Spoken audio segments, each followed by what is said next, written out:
Friends, welcome to கல்டா info Tamil.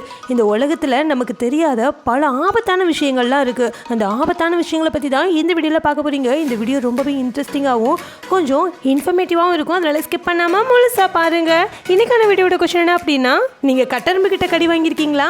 அந்த வலி எப்படி இருக்கும் அப்படின்னு டிஃபைன் பண்ணுங்கள், பார்க்கலாம். வீடியோக்குள்ளே போகிறதுக்கு முன்னாடி இந்த வீடியோ லைக் பண்ணி என்னோட சேனலையும் சப்ஸ்கிரைப் பண்ணிங்க அப்படின்னா எனக்கு அடுத்தடுத்த வீடியோ பண்ணுறதுக்கான என்கரேஜ்மெண்ட்டாக இருக்கும். வாங்க வீடியோக்குள்ளே போகலாம்.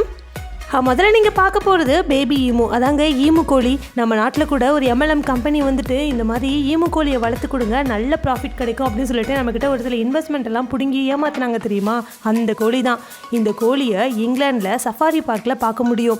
இந்த ஈமு கோழி இருக்கு இல்லையா, இதுதான் இந்த உலகத்திலேயே மோஸ்ட் டேஞ்சரஸ் பேர்ட்ஸ் அப்படின்னு சொல்கிறாங்க. என்னுடைய முட்டை பார்த்தீங்கன்னா ரொம்ப யூனிக்காக வித்தியாசமாக அழகான கலரில் இருக்கும். அதாவது எமரால்டு க்ரீன் இருக்கும் தெரியுமா, அந்த கலரில் இருக்கும். கொஞ்சம் பெரிய சைஸில் இருக்கும். ஏன்னா இந்த ஈமு கோழிகள் ரொம்ப பெருசாக வளரும். அதனுடைய குஞ்சுகளுமே கொஞ்சம் பெரிய சைஸில் தான் இருக்கும். அதனால தான் இந்த முட்டையும் இவ்வளோ பெருசில் இருக்குது.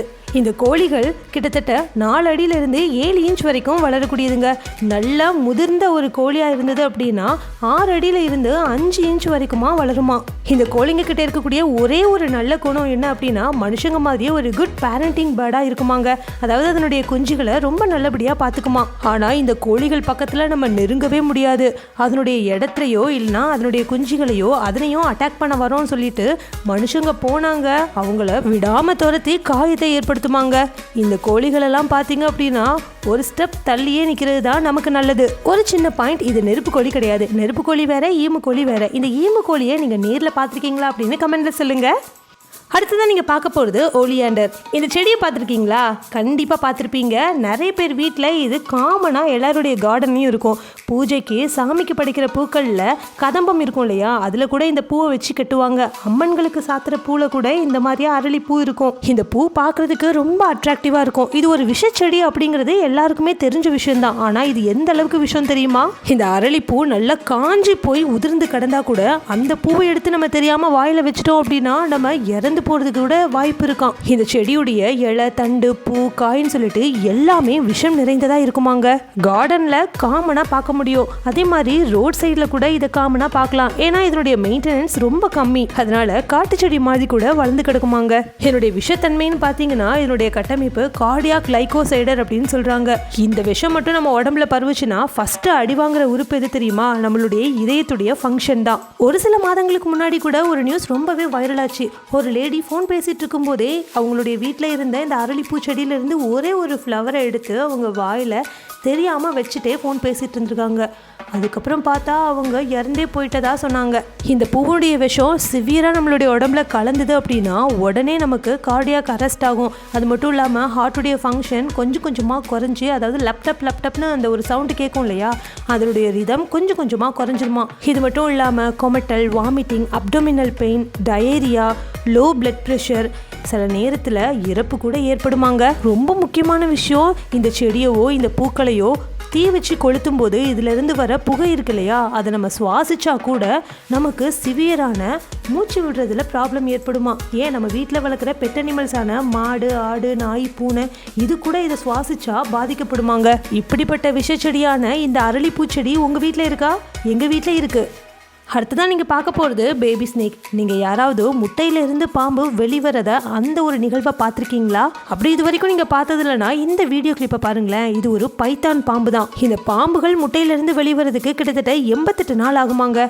கோழி குஞ்சு முட்டையிலிருந்து வெளிவரதுக்கு எத்தனை நாள் ஆகும்னு தெரிஞ்சதுன்னா கமெண்ட்ல சொல்லுங்க. அண்ட் இந்த பாம்பு குஞ்சுகள் இருக்கு இல்லையா, இது 22 இன்ச்ல இருந்து 60 சென்டிமீட்டர் வரைக்கும் வளருமா. இந்த உலகத்திலேயே 3வது லார்ஜஸ்ட் ஸ்னேக் அப்படின்னா இந்த பைத்தானை தான் சொல்றாங்க. இப்போ நீங்க இருக்கீங்களா, இது ஒரு பைத்தான் பாம்பு தான். ஒரு ஜூல தான் இந்த பாம்பை வளர்க்குறாங்க. இதனுடைய பேரு குக்கும்பராங்க. இதுக்கு 20 வயசு ஆகுது. இதனுடைய நீளம்னு பார்த்தீங்கன்னா 6 அடியாங்க. அதாவது 1.8 மீட்டர் வரைக்கும் நீளத்தில் இருக்குமா. ரொம்ப ரொம்ப விஷம் நிறைந்த பாம்பாங்க. இந்த பாம்பையோ இந்த பாம்பனுடைய குட்டியையோ நீங்க பார்த்தீங்க அப்படின்னா அங்க இருந்து உடனே ஓடிருங்க. ஏன்னா இந்த பேபி ஸ்னேக் கடிச்சா கூட விஷம் பயங்கரமா நம்ம உடம்புல ஏறி நம்ம இறக்குறதுக்கு கூட வாய்ப்பு அதிகமா இருக்குமாங்க. அடுத்ததான் நீங்கள் பார்க்க போகிறது புல்லட் ஆண்ட். இந்த எறும்பு பார்க்குறதுக்கு தான் சிறுசுங்க. அதாவது கடுகு சிறுத்தாலும் காரம் குறையாதுன்னு சொல்லுவாங்க இல்லையா, அதுக்கு எக்ஸாம்பிளாக இந்த எறும்பு சின்னது. ஆனால் இது கடிச்சுது நம்ம உயிரே போயிடுமாங்க. அந்தளவுக்கு வலியும் இருக்கும், அந்தளவுக்கு விஷத்தன்மையும் இருக்குமா. இதை அதிகமாக அமேசான் ரெயின் ஃபாரஸ்ட்டில் தான் பார்க்க முடியுமாங்க. அதாவது சவுத் அமெரிக்காவில் தான் நம்மளால் இந்த ஆண்ட்ஸை பார்க்க முடியும், அதாவது இந்த எறும்பை பார்க்க முடியும். நார்மலாக எறும்பு கடிக்கும் இல்லையா, அந்த மாதிரி கடிக்கும் போதே இந்த எறும்பு அதனுடைய விஷத்தை நம்ம உடம்புக்குள்ளே இறக்கிருமா. இந்த எறும்பு கடிச்சதுன்னா அதனுடைய வலி எதுக்கு ஈக்குவலாக இருக்கும் அப்படின்னு சொல்லிட்டு ரிசர்ச்சரான ஜஸ்டின் ஸ்கிமிட் ஒரு ஆராய்ச்சியில் தெளிவுபடுத்தியிருக்கிறாரு. அதாவது இது கடிச்சதுன்னா 3 இன்ச்சில் இருக்கக்கூடிய ஒரு ஆணியை நம்மளுடைய பாதத்தில் ஏத்துனா எப்படி வலி இருக்குமோ அந்த மாதிரி இருக்குமாங்க. இன்னும் அக்யூரேட்டாக சொல்லணும்னா எரிஞ்சுக்கிட்டு இருக்கிற கங்குல நம்ம காலை போய் வச்சுட்டோம் அப்படின்னா எந்த அளவுக்கு வலி இருக்குமோ அந்த அளவுக்கு இருக்குமாங்க. இந்த எறும்புடைய விஷயம் நம்ம மூளை நரம்பு திசுக்களை அழிக்கக்கூடிய ஆற்றல் படைத்ததாங்க. இந்த மாதிரி இந்த எறும்பு கடிச்சதுன்னா நமக்கு உடனே டெம்பரரி பேரலிசிஸ் ஆகுமா, அதாவது கை கால் அப்படியே நின்று போயிருமாங்க. இந்த எறும்பு கடிச்சதுல இருந்து 24 மணி நேரத்துக்கு இந்த வலி இருந்துகிட்டே இருக்குமா. சில நேரத்துல இதை கடிச்ச மனுஷங்க இறந்து கூட போயிடுவாங்களாம். ரிசர்ச் படி 70 கிலோ வெயிட் இருக்கக்கூடிய ஒரு மனிதரை 245 தடவை இந்த எறும்பு கடிச்சது அப்படின்னா உடனே இறப்பு ஏற்படுமா. ஆனா இந்த எறும்புகளை பர்பஸா கடிக்க விட்டு இளைஞர்களுடைய வீரத்தை தீர்மானிப்பாங்களாம். பிரேசில்ல இருக்கக்கூடிய சாட்மோய் அப்படிங்கிற ஒரு பழங்குடியினராம். அவங்களுக்குள்ள ஒரு ரிச்சுவல் நடக்குமாங்க. அதாவது நம்ம ஊர்ல எல்லாம் திருவிழா நடக்கும் தெரியுமா, கோவில் கொடைகள்ல. அந்த சமயத்துல எந்த இளைஞராவது இளவட்டக்கல்ல தூக்கி போட்டா அவன் தான் மிகப்பெரிய வீரன் அப்படின்னு சொல்லுவாங்க தெரியுமா. அந்த மாதிரி அவங்களுக்குள்ளேயும் ஒரு ரிச்சுவல் நடக்குமா. அதுல யாரெல்லாம் வாலிப பசங்களா இருக்கிறாங்களோ அவங்களெல்லாம் கூட்டு வந்து இந்த மாதிரி ஒரு கிளவுஸை கையில மாட்டி விட்டுருவாங்களாம். அந்த கிளவுஸ் முழுக்க இந்த எறும்புகளை நிரப்பி வச்சிருப்பாங்க. பாருங்களேன் எப்படி கடிக்குதுன்னு சொல்லிட்டு. இந்த மாதிரி கடிக்க விடுறதுனால சீரியஸான ஹெல்த் ரிஸ்க், அதே மாதிரி இறந்து கூட போயிடுவாங்க. இந்த எறும்பு கடிச்சும் யார் இறந்து போகாம இந்த எறும்பு கிட்ட கடி வாங்கிக்கிட்டு கடைசி வரைக்கும் இருக்கிறாங்களோ அவங்க தான் மகாவீரர் கருதப்படுவாங்களாம். அடுத்ததான் நீங்கள் பார்க்க போகிறது ஸ்டிங்கிங் மொஸ்கிட்டோ. மொஸ்கிட்டோனா கொசு தானே, சாதாரணமாக நினைக்காதீங்க. நம்ம ஊரில் இருக்கக்கூடிய கொசுக்கள் கிடையாது. அமேசான் காடுகளில் 1 இல்லை 2 இல்லை மில்லியன் கணக்கில் நிறைய கொசுக்களுடைய இனங்கள் இருக்காங்க. இந்த அமேசான் காடுன்னு எடுத்துக்கிட்டிங்கன்னா கொசுக்கள் வளர்கிறதுக்கான கரெக்டான தட்பவெப்ப நிலையில் இருக்குமாங்க. அதாவது கொஞ்சமாக ஈரப்பதமும் கொஞ்சமாக வார்ம், அதாவது கொஞ்சம் கதகதப்பாகவும் இருக்குமாங்க. இந்த மாதிரியான சூழலில் கொசுக்கள் ரொம்பவே நல்லா வளருமா. இந்த கொசுக்கள் மலேரியா, எல்லோ ஃபீவர், அதாங்க ஜாண்டிஸ், இதெல்லாம் ஏற்படுத்துறதை விட சில நேரத்தில் நமக்கு இறப்பை கூட ஏற்படுத்துமாங்க. ஒருவேளை நீங்கள் அமேசான் காடுகளுக்குள்ளே ட்ரெக்கிங் போகிறதா ஆசைப்படுறீங்க அப்படின்னா பிளான் பண்ணுறீங்கன்னா முன்னாடியே வேக்சினேஷன் எடுத்துகிட்டு தான் அதுக்குள்ளே போகணுமா.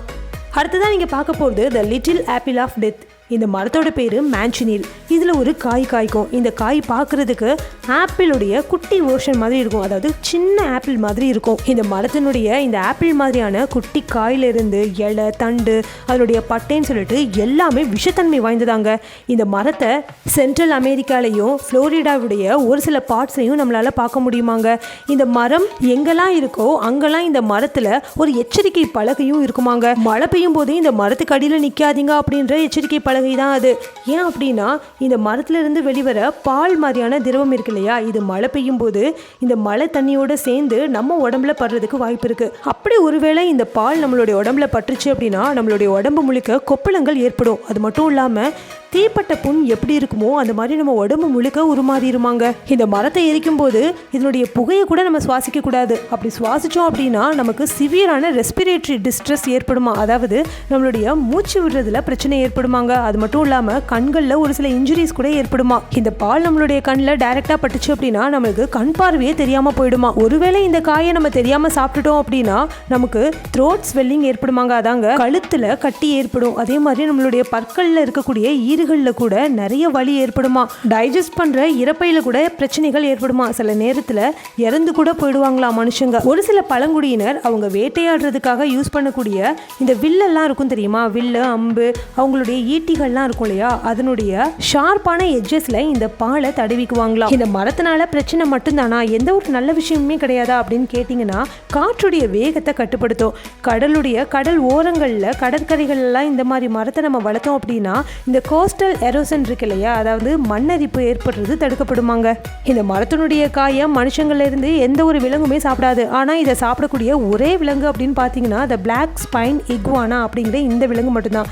இந்த விலங்குக்கு மட்டும்தான் இந்த பாய்சனுக்கு எதிரான ஒரு எதிர்ப்பு சக்தி உண்டாம். இப்போ உங்க எல்லாருக்கும் பிடிச்ச செக்ஷன் வந்தாச்சு. அதாங்க உங்க கமெண்ட்ஸ்லாம் ரிப்ளை பண்ண போறோம். வாங்க நம்ம சப்ஸ்கிரைபர்ஸ் என்ன கமெண்ட்ஸ் பண்ணியிருக்காங்கன்னு பார்க்கலாம். நீங்க ஏதாவது ஃபேமஸான உணவுகளை வேற ஏதாவது ஊர்ல போயிட்டு ட்ரை பண்ணியிருக்கீங்களா அப்படின்னு கேட்டிருந்தேன். அதுக்கு ஹரி ஆதிரே என்ன சொல்லியிருக்காங்கன்னா, அவங்க விருதுநகரில் பரோட்டா சாப்பிட்ருக்காங்களா, ரொம்ப பிடிச்சிருந்தது அப்படின்னு சொல்லியிருக்காங்க. விருதுநகர் பரோட்டா சூப்பராக இருக்கும், நானுமே ட்ரை பண்ணியிருக்கிறேன். இதே மாதிரி உங்களுடைய கமெண்ட்டும் என்னோட வீடியோவில் இடம்பெறணும்னு நினச்சிங்கன்னா ஒவ்வொரு வீடியோலையும் நான் கேட்குற கேள்விக்கு நீங்கள் மறக்காமல் கமெண்ட்டில் போய்ட்டு பதில் சொல்லணும். எந்த பதில் எனக்கு ரொம்ப பிடிச்சிருக்குதோ அந்த பதில் எடுத்து நான் என்னோட வீடியோவில் சொல்லுவேன். இந்த வீடியோ ரொம்ப பிடிச்சிருந்தது அப்படின்னா இந்த வீடியோ லைக் பண்ணி உங்கள் ஃப்ரெண்ட்ஸ் அண்ட் ஃபேமிலிக்கும் ஷேர் பண்ணுங்கள். Thank you friends.